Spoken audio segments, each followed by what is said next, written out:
کلون سینما تقدیم میکند. این روزی فراموش نشونده و آرزوی دل هر یک مادر است. ای همون روزی که قدمش به همون خانه ماند، خوشتامانش هیچ با او معامله خوب نداره. او زینب در پیش موت ارکه بود. نازنازی او را توق موت خود ببرداریم. همین زندگی در خونه شما، در جانم سه. نافهمایی در عائله.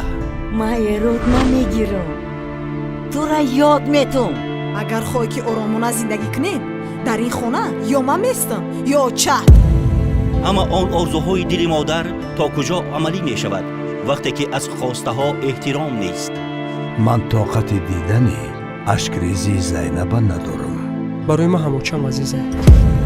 ماجرا در عائله. هیچ همین زنی لعنتی نمرد که جان دختری من خلاص بشه. زینب او خب که در درآمدگاه خونه خوشتامانم پا شدم، رشته گریبنده باشه، در پشت ستون موندم.